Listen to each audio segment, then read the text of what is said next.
Okay, now we're on to the fun stuff. Crushing common questions. So these are the common questions you're going to get in the panel interview. Tell us about yourself. Why do you want to do medicine? Why do you want to pick this school? What are your strengths and weaknesses? Etc., etc. Tell us of a time that you failed. You know, we've all heard these questions. You get asked them in all the potential job interviews that you do. But this is going to be very specific towards medicine. So I'll go through this general approach you got to take, and then I'll share some of the answers that I had, and then some things you can learn from that and how you should create your answers. So the best way to crush these common questions is through preparation.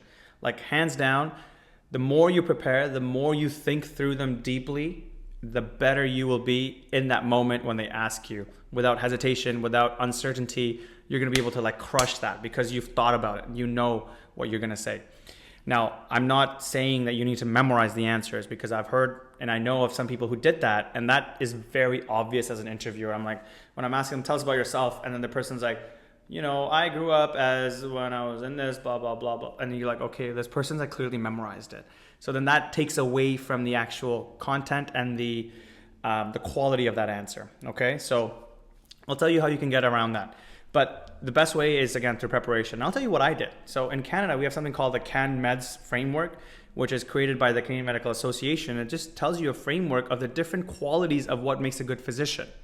So I looked that up. I looked up what are the different core competencies of what it means to be a doctor. I listed all of it out, all of the objectives out, and then under each of them, so if it's like one of the qualities is like a scholar. So then I put like everything I did like for research. One of the core competencies was empathy. Then I like listed out stories of where I demonstrated empathy. And this was a way of just like putting all the stuff I'd done, all my experiences, all my skills, knowledge, whatever, onto paper. So I could see everything there. And then once you have that there, then you can start to hone that in. And when you're going to answer it in the actual interview, you've already done this like huge thought process and breakdown of everything. So when you answer it, it comes out as very clear and precise, okay? So what else did I do? So another thing I did was I created a whole list of all the common questions that I was expecting from all the various interviews, and I listed out my answers. And what I did was I put the big points that I want to be considered under that section. So tell us about yourself. So I listed out everything I could think of. All the big points that I wanted to share about myself, I would put it under it, and then I would practice through it numerous times. I would practice including various points. I would practice different intonations, different approaches, sometimes a joke, sometimes a quote. I would try different things and see what felt good, what felt like natural. And then by the end of it, I was just like able to know, I'm like, okay, I need to include this, I need to include that, I need to include these 3 points. The rest doesn't matter. As you start to practice through that, you'll know which points you want to make sure that you talk about. Okay, so let's just start with tell us about yourself. All right. So I would suggest you start a document, write out all these questions. I will actually create a document as well available to you guys with common questions that I encountered in my medical school experience, and I'll list them out for you. So then you guys can go through that as well and do a little workbook thing and practice for yourself. So tell us about yourself. Write out all the key points about yourself that you can think of. And then you can work on prioritizing them based on who's interviewing you. So for example, if you're interviewing in Toronto, they value your scholar framework more than, let's say, the empathy part, you know. So then maybe you want to emphasize some of the research work that you've done, some of the research awards you might have won or publications you might have had. Another school like Queen's Medicine prioritizes family medicine and community, and maybe then you want to emphasize about your desire to give back to the community more than about your research accomplishments. Does that make sense? So you want to outline everything and then have it all ready. And then during the interview, it's like a game of jigsaw puzzle, like based on what you research about the school, who's interviewing you in front of you. You take all the pieces in front of you about what you could answer for this question, and then you just bring it over, and that's what you answer. And that's how you create the best answer. So that's for that. I would say for tell us about yourself, you do want to keep it short, maximum 1 to 2 minutes. But make sure that you describe who you are. So it's about who you are in terms of like your values, your goals, what you want to become, something unique about you as well. So whether that could be some sort of experience that you've done. So for me, that was like starting essentially a nonprofit organization by myself with some friends. Like that was one of the cool thing about me that I would talk about. And then one other thing might be some future goals about like what you want to become. Like if you want to become like a clinician scientist, neurosurgeon working at a coronary hospital, or a trauma surgeon, whatever, something just to say, this is where I'm headed, this is where I want to go. So I think those 3 points, if you consider that, would probably create a very good, succinct, and clear answer to tell us about yourself.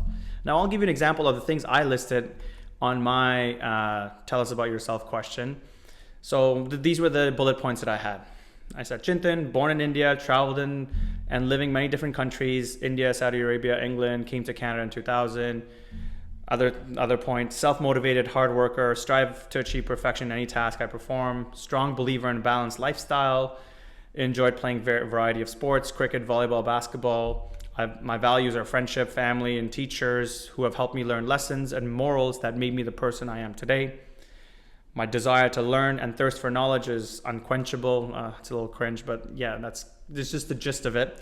Constantly exploring and learning of not just science, but arts, history, and politics. Because I mean, I love to just read up random historical events and random political events. And one of the interviews, we actually talked about like a sports event that happened, about like one of the athletes' stories. You know, we kind of talked about that. We talked about one historical event in one of the interviews for internal medicine.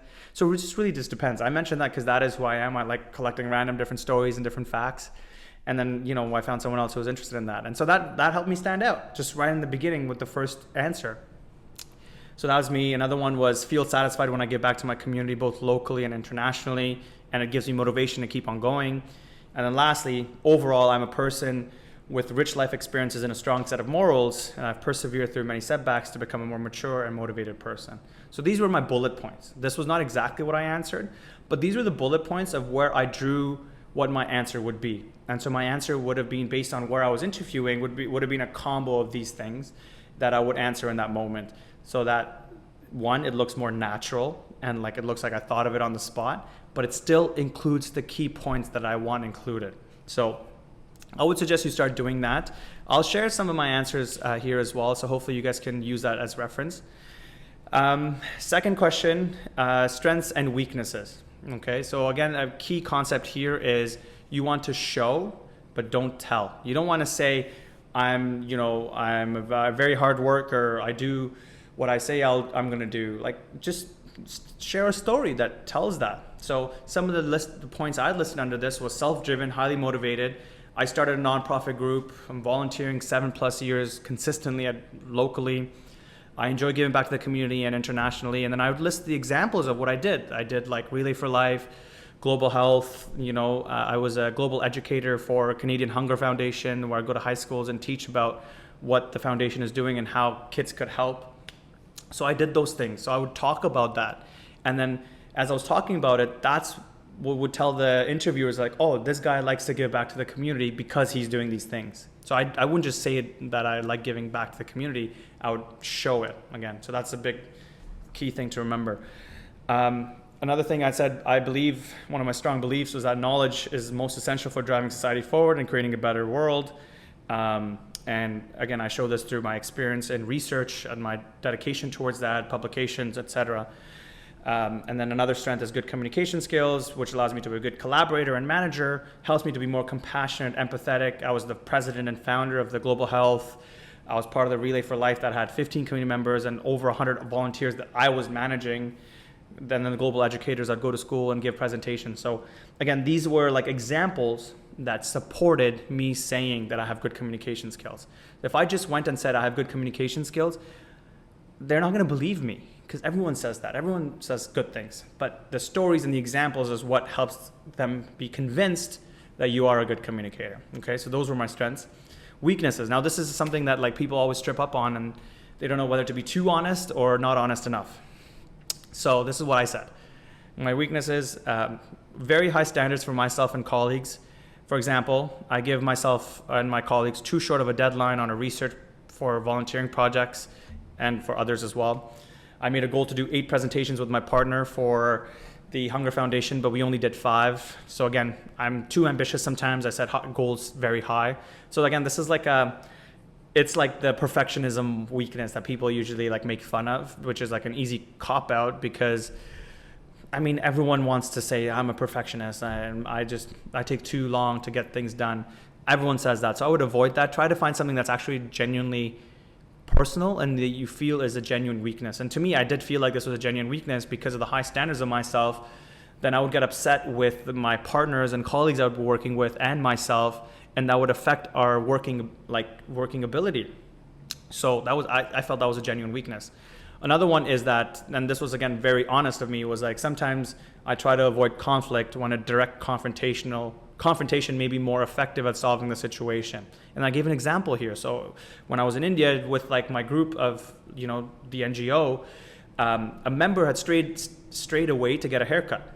2 others with him left him there and told us, we'll all just walk back home. But the group was split on whether to stay with him or to go back. And instead of a proper confrontation, I just ended up walking back. I just walked back to stay with my friend who was getting the haircut. And so it kind of created a little divide in the group, and there was some sour relations for the next few days. And what I learned is that here, a direct confrontation would have helped us establish a rule for what to do in future instances when the group wants to split up. And so this was the example I would give about my weakness. I wouldn't just say that, I sometimes avoid conflict. That is a poor answer. An excellent answer is giving the example that helps you learn that was a weakness and how you can make it better moving forward. And also, if you want to take it a step further, you can talk about some steps you've taken since that incident to improve that weakness. So that's how you crush that question about the weakness, is genuine weakness from a real story that you've had, what you learned from it, and then the steps you've taken to get better so that it doesn't happen again. And that's how you crush the strengths and weaknesses question. Okay. All right. Next one I was getting asked about was why Queen's Medicine. So I'd applied to Queen's Medicine along with a bunch of other, and Queen's was the only one that gave me an interview.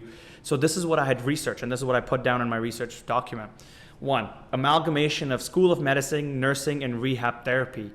The combining of these 3 schools under one faculty and using competencies from each to develop a curriculum of the other will lead to healthcare professionals who understand and value the importance of working with various types of healthcare professionals to achieve excellent patient care.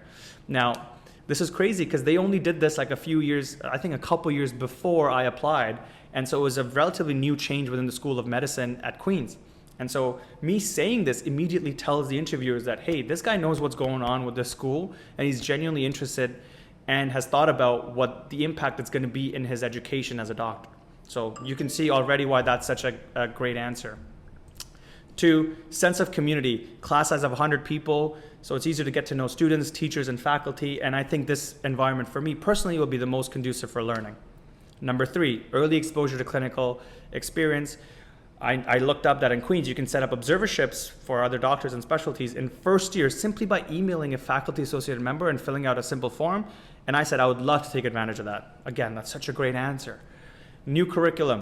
Queen's University recently designed a new curriculum created by doctors who will be intelligent and compassionate, but not just able to recall facts, but it's based on the program values and competencies, because they incorporate something called small group-based learning, which again, I'm like, that's really cool, and I like that as opposed to just didactic lectures that Toronto does, for example. I didn't mention that. I don't mention other schools' negatives in your interviews, just focus on the positives of the school that you're at.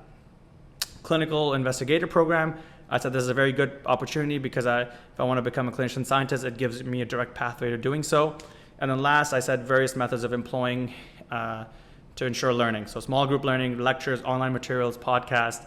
And I said, this is awesome because it'll allow me as a learner to choose how I learn best. So now when I answer this to the question of like, why do you want to come to Queen's?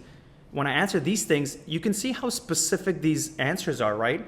Like knowing that there's early exposure to clinical experience through clinical skills and setting up the observerships. I found that out by talking to people who are at Queen's. The amalgamation of the different faculties. Again, I learned that on their website doing research and reading about it.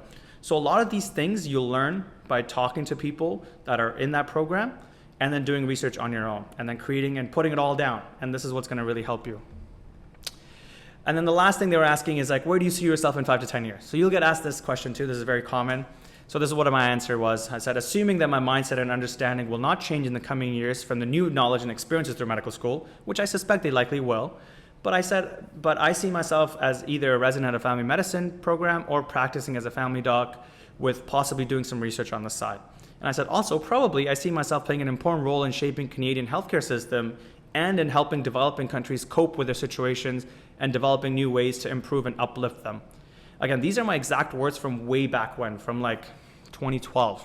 It's been 12 years. But this is what I had prepared. And so, again, I want to emphasize and drive home the point that the more you prepare for these panel interviews and these questions, the more you're able to write down these things and really create a consolidated narrative in your head, the stronger and better quality your interview answers will be.